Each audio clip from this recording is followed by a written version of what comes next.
Hey Laszlo, did you read up on the chapter? I was busy going bananas on spring break. What about you, Badger? Nah, I was too busy chasing food. Did you just K-I-L-L?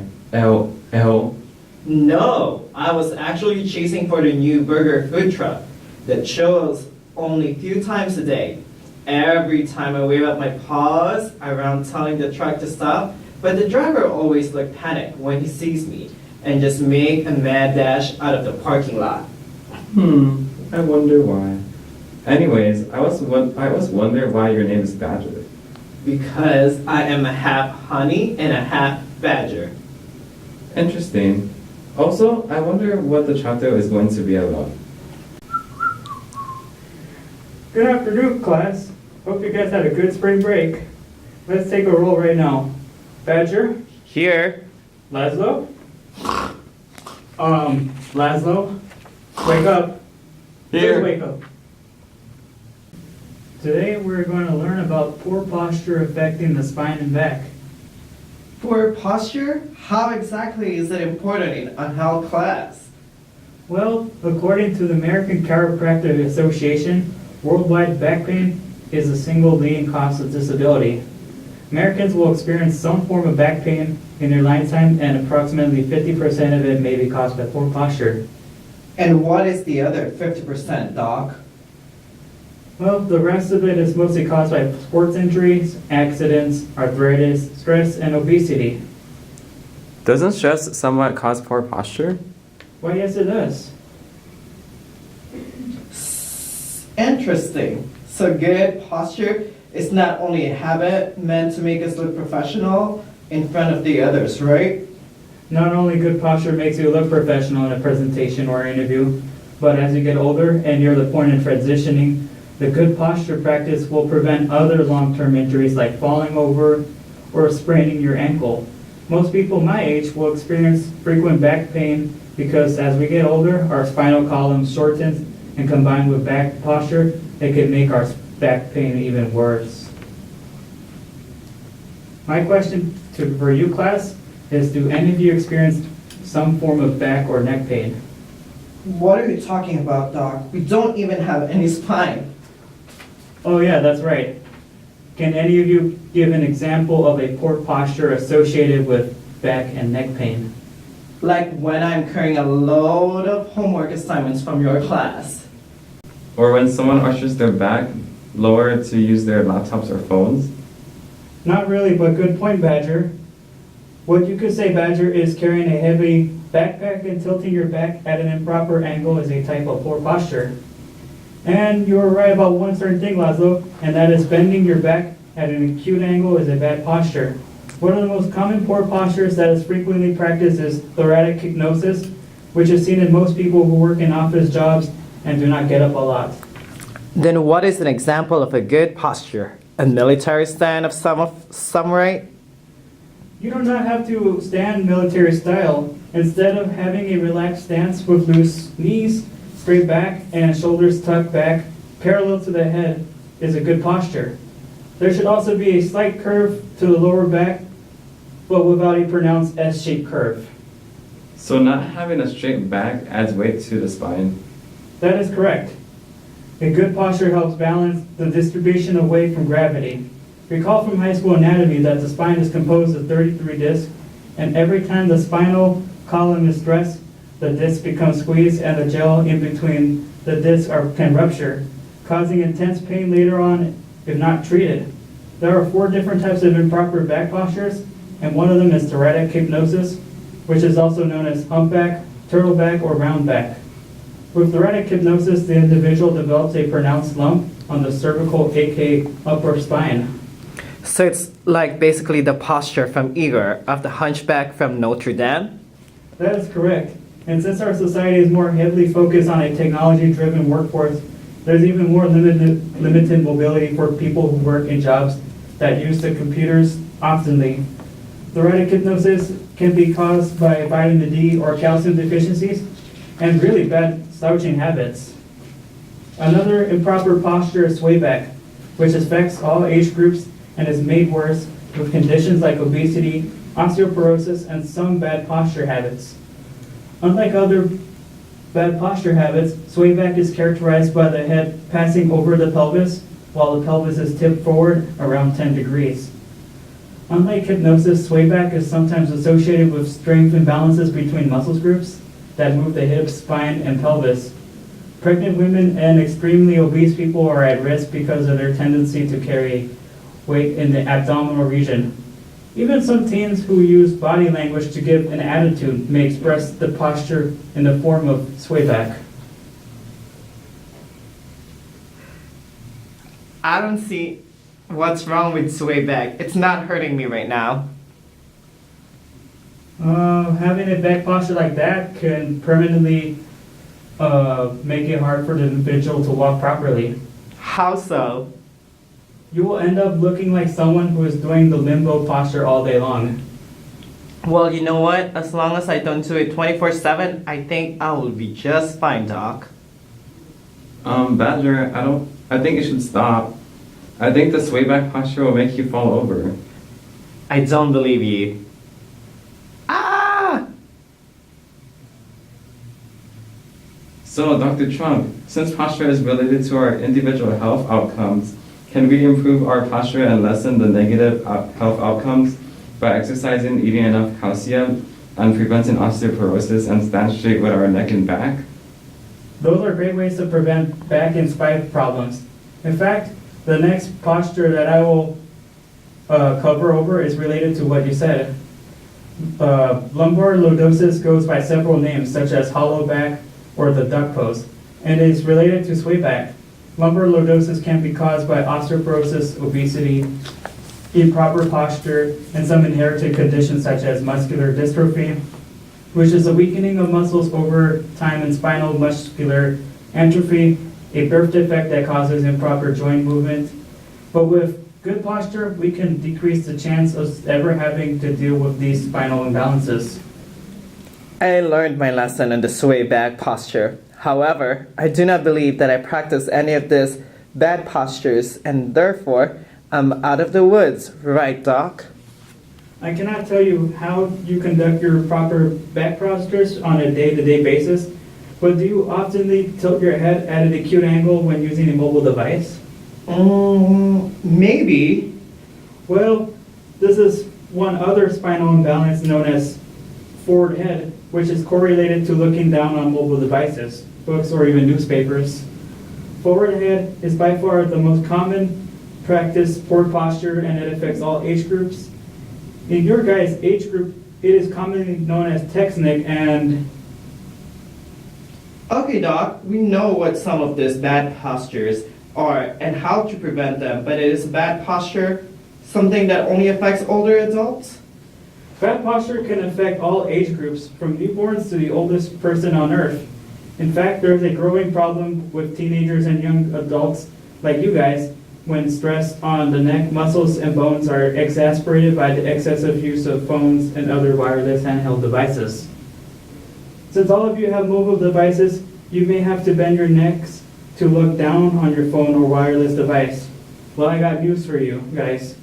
When you tilt your necks at a 15-degree angle at 27 pounds is added to your neck, 30 degrees adds 40 pounds, 45 degrees adds 49 pounds, and 60 degrees, just to look at your phones when it's hard to see on the screen, adds 60 pounds.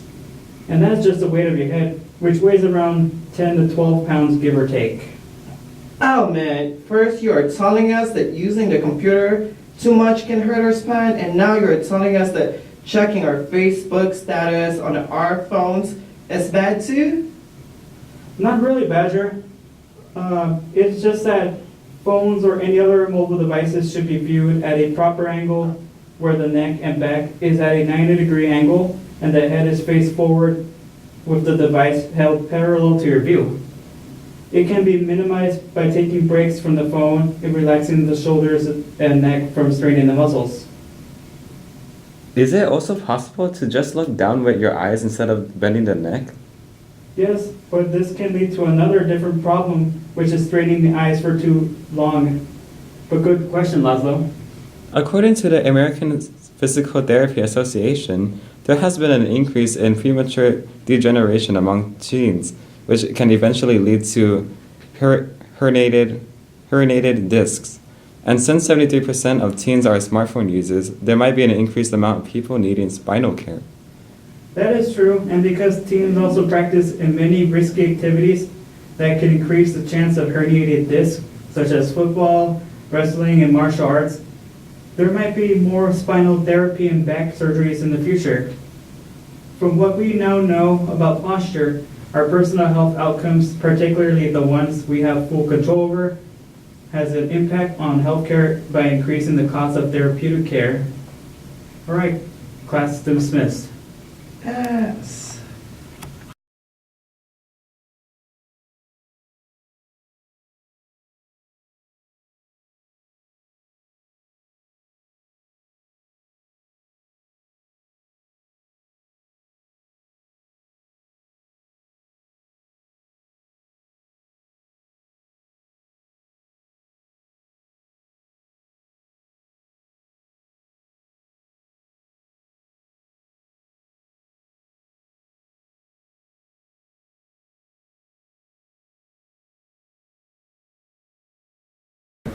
Hi, my name is Denmark, and today I'm going to teach you a 2-minute back stretch to relieve your back pain. So first we're going to do a standing one, and it's called a rolling back stretch. So what you do is you just lean over like this, and then make sure your back is rounded and just reach for your toes. Like this, and then you can always do this, and then do a little movement like swinging. And then you hold it for 30 seconds.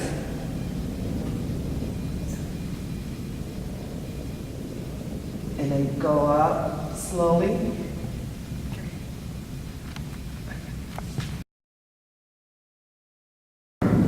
Okay, the second stretch we're gonna do, it's called the cat position or cat stretching. So this one you have to kneel down. It's a really simple yet very effective stretch for your lower back. So this is how you do it. So you kneel down like this, and just go up, and then release it slowly. And while you do it, you need to inhale and exhale. So, inhale, exhale. And once again, you have to do it in 30 seconds. And after that, you just slowly go up.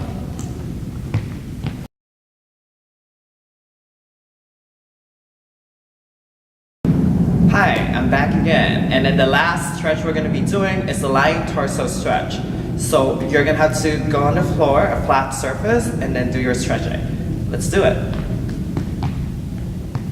So you'll lay down like this, and then put your left leg across, and then move your body on the opposite side. And you have to do that for 30 seconds on that side, and then slowly switch. And do the exact same thing on the other side.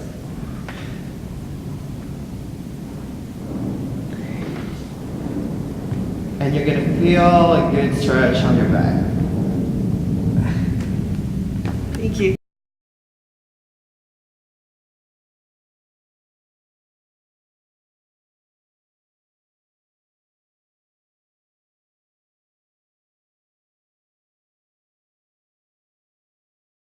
So the first neck stretch that I will show you is the neck rotation. Simply, you hold your head straight with your neck parallel to the ground, your eyes looking forward, and you would basically turn your neck to this way, to the left, hold it for 15 seconds. Then when you're done with that side, then you rotate to the right side. You would do this for a set of 2 to 3 times, and you could do this up to 3 times a day.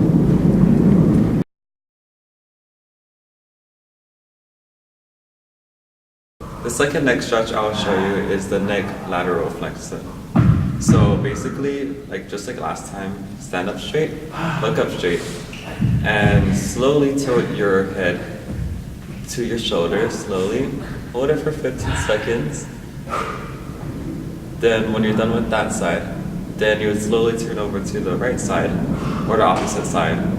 Hold it for another 15 seconds. Then that is one set. Then of course you would do up to 3 sets, or just do 2, it's up to you. And you would do this 3 times a day.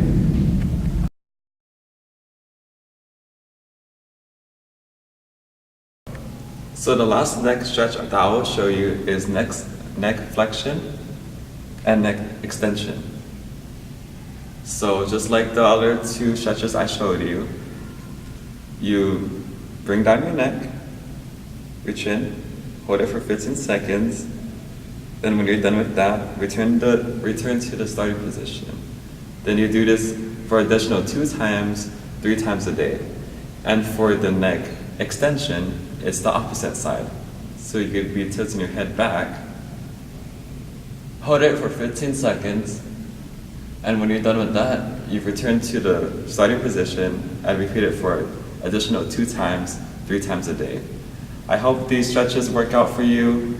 If you're a college student trying to get those A's or anything like that, or if you're working a desk job, you don't want to be having a stiff neck and complaining to your family like, oh my God, my neck hurts. No need for that. Just do these stretches and you'll be fine.